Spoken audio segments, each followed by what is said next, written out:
very good morning or good afternoon, that is in between. First of all, I would like to congratulate St. Joe's, and I would like to thank Major General Dr. Ashok Kumarji and Dr. Monojit Singh, and he is a senior fellow of St. Joe's and chair of the session, and all the speakers, those who have already spoken about today's topic. Uh, Sometimes because as a by training I'm an organic chemist. I worked in Delhi University colleges, and finally I landed up in IGNOU. As an environmental studies professor, so as a subject expert appointed in St. Joe's. So Dr. Ashok Kumarji as well as Monojit Das, they used to remember me. So they will give sometimes so some brainstorming session, and then they will give some topics also to speak about it.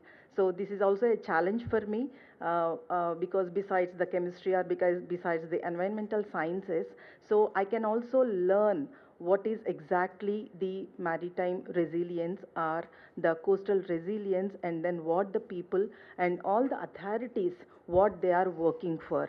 So thank you very much for giving me the opportunity to learn that. And then the today's topic they have given is, and then I have undergone that brainstorming session myself, and I have prepared a research article on this shoreline resilience, maritime communities and risk preparedness in Indo-Pacific HADR, driving innovations for Viksit Bharat at 2047. So please bear with me. So whatever I have prepared for this session, I have analyzed some research papers also, and then some army professionals, how they are working for this Indo-Pacific region. So first I have understood that what is exactly the Indo-Pacific region. So just I have given from the internet itself, I have Googled, and then I got this map that the Indo-Pacific region is not a small area. So normally in any of our communities, we cannot bear the other people or other communities working together. So always we will have some point of interruption, point of complaint. But now after seeing over here, that is a Southeast Asia, East Asia, South Asia, Oceania, and other countries, all these are, they are contributing, and then they are sharing the equal coastline for many of the activities, their country's activities. So as an individual also, we cannot bear any inconvenience in our homes as well as with our colleagues as well as with our communities, within the communities itself. But how these people, how these countries, they are get connected with their network, and also they bear with us, bear with the other countries rules and regulations, and then with the cooperation, and then a lot of things, activities are going on. So just I want to show you this one map. So how this Pacific region is a crucial juncture for the most of the trade networks, and then and also the environmental sustainabilities as well as the rules and regulation of the armies. And so what is the significance of the Indo-Pacific region? So here I have given some of the significance. Significance not in the sense or not with the regard of the significance. What is the importance? It is not the importance. It is how these resilience. How can we see the why we are talking about these Indo-Pacific regions? So that is there are some 4 or 5 topics I have identified: that climate and environmental imperatives and economic significance, security and geopolitical dimensions, human and social impact, and strategic response requirements. So as well as the as far as the climate and environmental imperatives is concerned, so there is a severe almost 70% of the global population at risk from the sea level rises in the Indo-Pacific region especially, and then average sea level rises 8 to 9 inches since 1880. So now the NASA also has given that there is a prediction that the almost they will experience a further 15 centimeters rise in the sea level, especially in the parts of the Indonesia region. So the region coastal ecosystems, they will definitely face a lot of pressure of the storms as well as the typhoons and also the tsunamis. And the second one is the economic significance. So economic significance is concerned. So the Indo-Pacific area, that is the region, will only grow in importance for the United States, because we know that Quad countries are there, that United States, India, Japan, as well as the Australia. Not the other countries are also there, which they are sharing this Indo-Pacific coastal line, but for the economic importance, that is the coastal erosion as well as the flooding that threaten the critical infrastructure of the coastal lines, and also that supports the global supply chains as well as the regional commerce. As far as the security and the geopolitical dimensions are concerned, so the United Nations already estimated that by the 2050, the Indo-Pacific could see as many as 89 million climate refugees. That is climate, not climate refugees, I can say that, climate-induced refugees. So that means there is a mobility from the people from the coastal lines, from one part of the country to the other coastal lines, because they are depending mainly on the coastal resources, natural resources, and also the environment which is surrounded by the area. So the geopolitical implications that extend that collaboration with the Indo-Pacific partners to enhance the resilience against the natural disasters, and human as well as the social impact and the strategic response requirements are also most important for the to address this Indo-Pacific shoreline resilience. So to understand the Indo-Pacific context, we have to understand the geographic and socio-economic diversity and unique disaster risk profile and geopolitical significance and HADR challenges, that is a human resource and disaster relief challenges. And to attend this one, we have to conceptualize the things under these four pillars. That is the ecosystem-based adaptation. That is already the previous speaker spoken about that.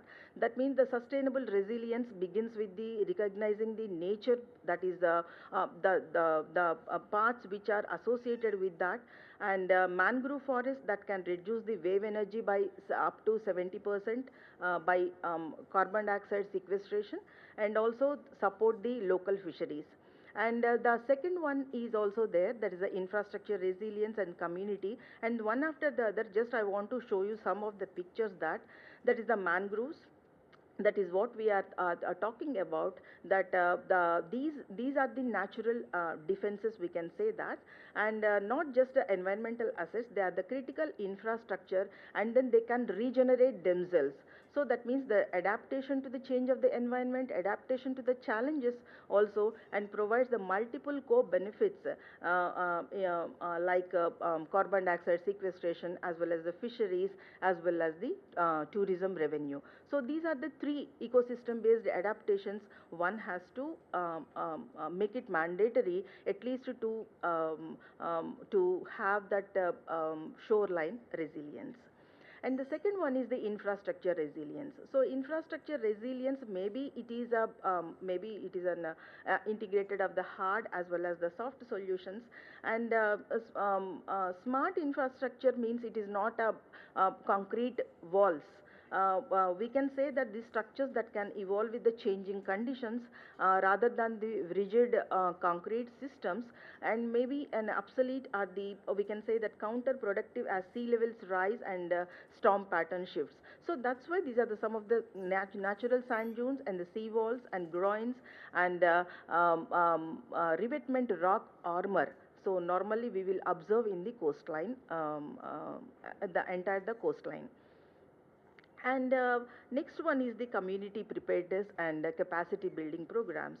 And it is a most sophisticated early warning systems. Maybe it is for the tsunami, maybe it is for the typhoons, but But how far these early warning systems are useful for the coastal, those who are living in the coastal areas, because they don't know how to understand. There is a lot of lack of awareness in the people also. They don't want to move even though they will give prior intimation to vacate that particular area. So there is a lot of resistance from the local bodies also. So that's why the knowledge, resources, as well as the social structures which are respond effectively, and sustainable preparedness build that the local capacity through education, through training, that is a continuous monitoring is required for this capacity building. And next one is the governance and policy frameworks. Yes, policy frameworks are there, they are at place. So many laws as well as policies, whenever there is an amendment, whenever there is a storm comes, and then immediately there is a amendment must be there. And national disaster risk reduction strategies, and regional cooperation mechanisms, and international partnerships and funding, a lot of robust mechanisms are also there. but but where is the gap? So why every time whenever any natural disaster taken place, why we are suffering? A lot of suffering, not only in the people casualties, but there is a socio-economic, and then we have to come back again with a more resilient preparedness. So where we are, so we have to identify the gaps. So that there should be a collaborative resource mobilization across the region should be there. Across the region means the entire coastline of Indo-Pacific region.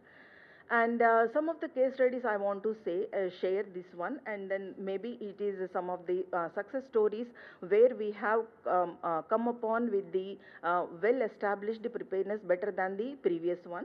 And this is the Vietnam mangroves restoration, that is a nature based coastline defense mechanism. So the challenge is, this is a Mekong Delta, that is almost 12 million people are there, and they lost more than 70% of mangrove cover between 1975 to 2000. So just imagine that. We are sitting in Delhi, and then we are sitting in the metropolitan cities, and we don't know what exactly happening after any of the massive typhoon or the storms occur in that area. And the solution, they have started in 2000, early 2000, and they have implemented an integrated mangrove restoration program combining government policy and international funding, and also community participation. So because of that, they have successfully, they are now, they are resilient, more than 60 to 70%, the storm damage reduced. And second one is the Philippines, that is a typhoon Haiyan, that is in 2013. It is a very devastated, almost 6,300 people died for that. And then there is a sustainable recovery approach also, the government they have taken up. And the main innovations are, they have used the locally available materials for building up of the resilient infrastructure, and establishing the community based early warning system, and they are executing also. And the third one is the Indian Ocean Tsunami Warning System, which is a IoT WMS. And almost in 2004, there is a lot of Indian Ocean tsunami. Almost 2,30,000 people have died because of that tsunami. And but this is the IoT WMS is launched in 2006, and it is working 24 into 7, and most of the disasters have been reduced. And these are the sustainable development goals. Everybody knows that. What is new in that? Because previously the World Bank classified the entire countries in the globe that under the four categories. One is the developed countries, and developing, and then underdeveloped and least developed countries. But recently there is a change in the global economic thinking, and also categorization of the emerging economies between the developed and developing nations like India, China, Brazil. And they have given that Niti Aayog also, they have given some statistics that making India a developed nation by 2047. What we are speaking about, the Viksit Bharat 2047. So whether it is feasible or not, one has to ask oneself. So because we have to cooperate to the government also, and whether it is feasible, one of the parameters is the gross national income. So in 2024, it was 2,697 USD. So it should grow. So we have to achieve these to 2047 Viksit Bharat. Still, we have 22 years more. So those who are sitting over here, the students, they will see that Viksit Bharat 2047. Of course, by God's grace, if we are alive, we will also see. So this is the to achieve that GDP, GNI, as well as the human. GDI is Human Development Index, that is also most important to achieve this one. And then these three GDP, GNI, HDI, how we can link up with this shoreline resilience. So that means we have to take the advantage of young age human workforce effectively, and to diversified trade relations we have to maintain, and encourage MSMEs, agribusiness, and then employment generation to promote the participation, especially from the women.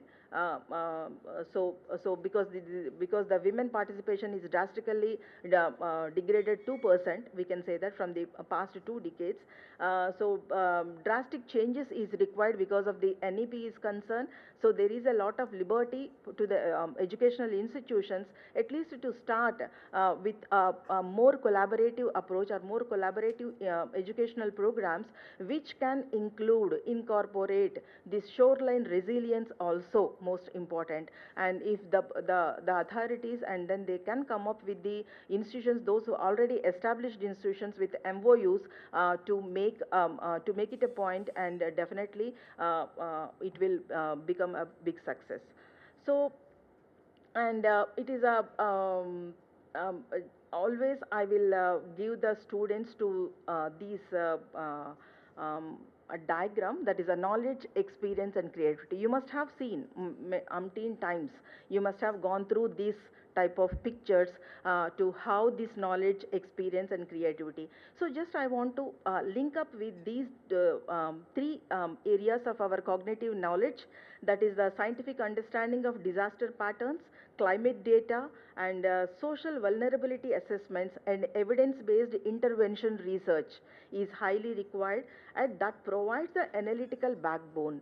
And these understanding of complex systems, population dynamics, and resource flows, as well as the interconnections between the environmental, social, and economic factors that create or the amplifying the humanitarian crisis. And as well as the experience is concerned, the student can draw or multiple diagrams with those dots to connect to, but how far this connectivity will provide a creativity. So this experimental wisdom that reveals that actually work in specific contexts, because there is a cultural diversity along with the biodiversity that affects the program success, unintended consequences, and also there are so many countries which are sharing the coastline. So there are so many cultural diversities are also there, and for the adaptive strategies also important for during this any of the crisis. And creativity as an innovative catalyst, that is a creative thinking that enables the breakthrough solution by challenging conventional as well as the reimagining services, and like programs that work with local cultural frameworks. So the most sustainable solutions that emerge when all three elements inform each other continuously. So cognitive knowledge identifies what's possible, experience reveals what's practical, and creativity discovers what's innovative, which is useful. So this integration shifts the humanitarian work from the reactive crisis response towards proactive resilience building, creating systems that prevent disasters from becoming the catastrophes and help communities thrive despite ongoing challenges. With this, I would like to conclude, and please do research in these areas and analyze the content. So you can sit and meditate on this one, and definitely you will get the sustainable solutions. Thank you.